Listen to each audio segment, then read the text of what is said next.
G'day hobby friends. Today you're going to get to see how I made this modular checkpoint for 40k, Necromunda, Stargrave, whatever you can imagine, including the use of some scrap foam and pieces of Lego. I started out by just laying my materials out on the board. I really had no idea what I was going to build. All I knew is I wanted to build a checkpoint. Using this handy mini carpenter's square that I keep on hand for my procs on, marked out some angles and ripped up some lines, and then cross-referenced it with that model I had on hand. I had also intended to use this black foam board as an upright concrete barrier as well, but I found it to be too thin and out of scale for the use I had intended.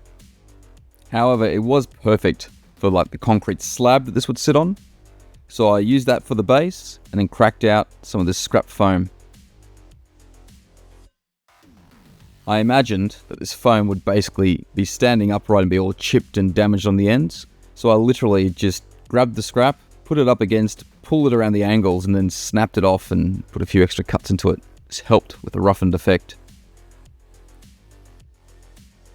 I then grabbed my hobby saw, Tamiya, and some 14mm angled beading that I got from Bunnings, and a hobby knife, and just started making these metal brackets to support my concrete barriers. At this point, I had no plan. I was just throwing things together and grabbing bits and pieces left, right and centre. I was channeling my inner trend from Miscast. A great channel, if you haven't seen it. While the base was drying, I started work on the watchtower. Grabbed some 3mm styrene sheet, scored it a couple of times and snapped it off.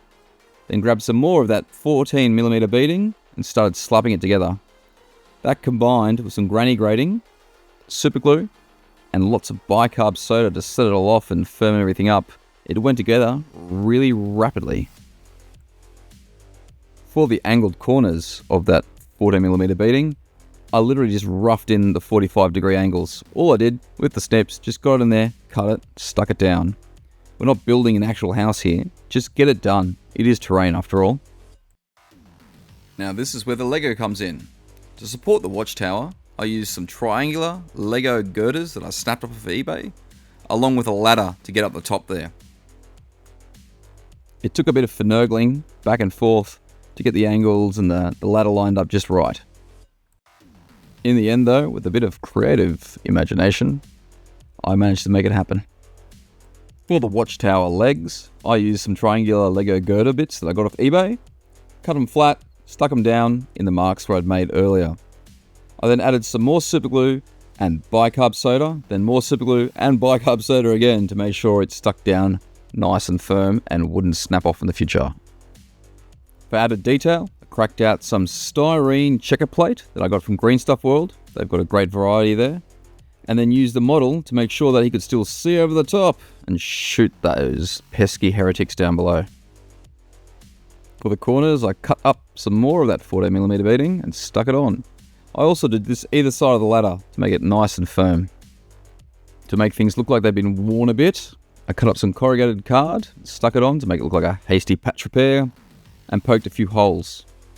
And as a checkpoint is generally seen as a point of authority, I added some iron chains, a bit of eye bar, and some skulls nailed on top to show where the heretics were hung. Now for some movable concrete barriers. Grabbed at the Proxon, set the wire at 45 degrees, and then just cut some angles at the top of these foam XPS strips I had lying around. After this, I just cut them to the length I desired and put a bit of a slight chamfer on the ends, and then added some battle damage, a few scratches as if a vehicle had bumped into them, and that was about it.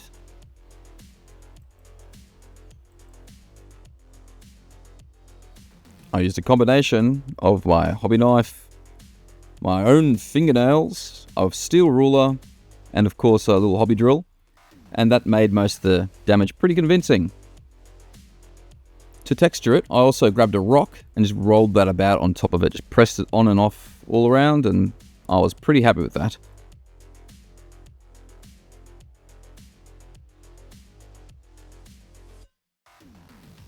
As these were only light bits of foam, I then grabbed some screws and screwed them in the bottom this way. If a gentle breeze blew through the room, they wouldn't get knocked over.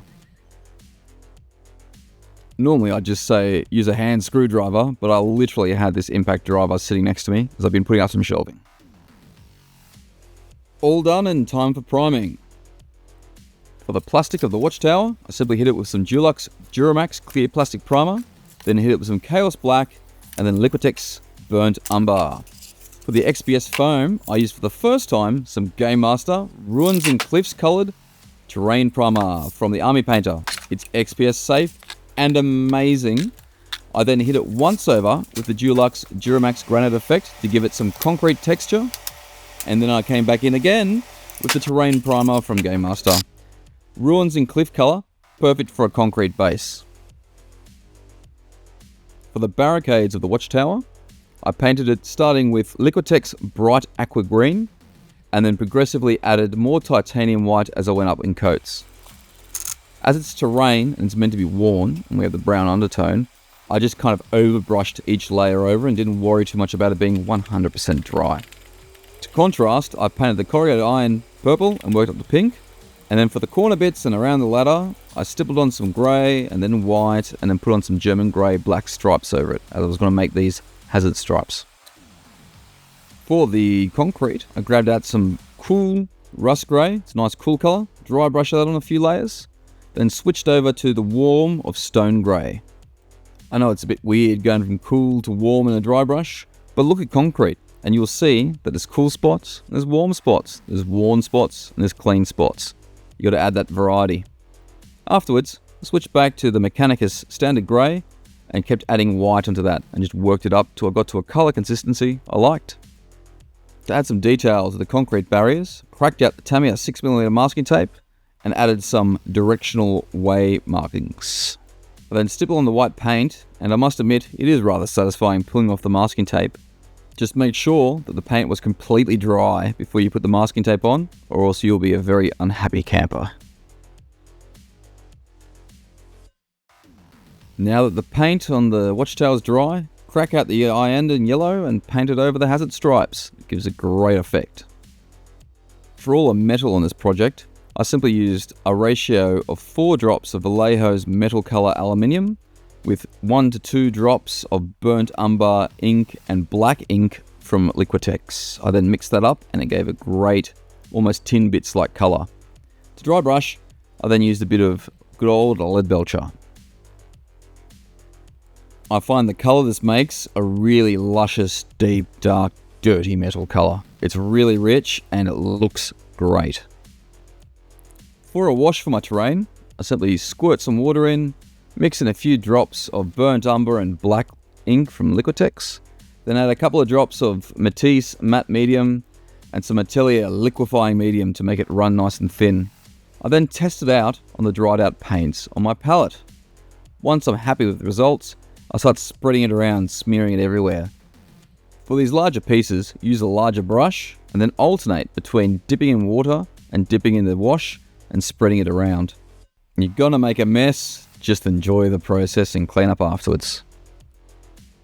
Once dry, it's time for some posters.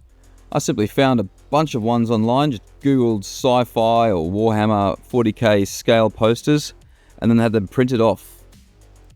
I then cut them out and soak them in a watery PVA and water mix and then stipple them on with a stiff brush. Make sure you're using a laser printer as it shouldn't run when wet. Make sure when you're placing the posters, you take the time to really make them fit the contours of your terrain and leave a few lying around as trash to add to the realism. So the first time I crack out this alien grass I've had banging around for a while and start to stick it down in the corners. I also decided to stick a flower in the eye socket of a skull I had sitting at the top there because why not? To weather the posters and to hide cut lines and make them blend into the environment, I crack out the Vallejo Environmental Acrylic Streaking Grime. I find it's really good at weathering those posters and making them really seem what they should be in world. I also, of course, add this to the grass because if you don't, it'll just stand out like the dog's proverbial. Splodge on the streaking grime, then splodge on some dirty paint water back and forth to make it run and work, and you'll have a great effect. To add some rust and other effects, I crack out the dirty down effects. I get out the dark rust after warming it, splodge that everywhere. Then I quickly follow up with some yellow rust, which I then use as a highlight over the other rust. In between which, I get out the heat gun as it helps kick along the effect a bit. I then also got out a bit of verdigris and smeared that here and there. And then around the bottom of the concrete and the cracks, etc., I got out the dirty down moss. Once the effects have had a chance to go off, I get a wet brush that's nice and stiff, but not dripping wet, and start working around the edges of the effects. I smear out all the tea staining and blend it and move it about, and it leaves a really good finish. You'll find that you can work it again a couple of times, but generally, just working it once is the best for me. Otherwise, sometimes you can get a bit of a powdery residue left behind. I find remembering to work the edges of metal surfaces will make them nice and shiny, as it were, where you'd imagine high wear would keep the rust away. And for moss, a sideways action, like using the edge of the brush to basically reverse highlight the concrete out of the moss to make it look more realistic, works great. Now for a final flourish, as we're almost done. I decided to do some graffiti. I find for a very simple and easy yet realistic effect, you start with a dark colour, then come in with a bright colour. For example, the chaos symbol I painted before, I used a dark red, then a light red. And then for neon effects, use something like a royal purple, and then a fluorescent pink over the top to highlight it. What I do is with the dark colour, I paint it, but before it's quite dry, I then kind of semi-stipple on the fluorescent paint over the wording and the lettering, and it leaves a truly great, bright, vibrant effect.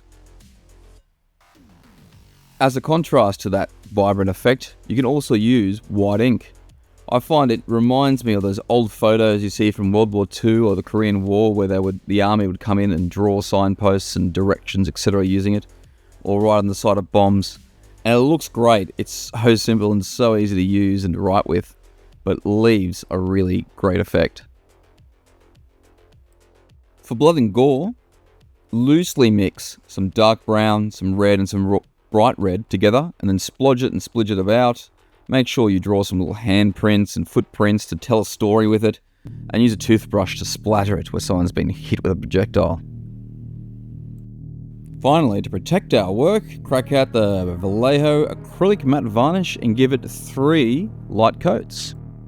So here we are, hobby friends, finished with our scratch-built checkpoint. Let me know what you think. Also, please let me know if you'd like me to continue with the sci-fi stuff or get on to my Mordheim series. And if you really did like this, please like and subscribe.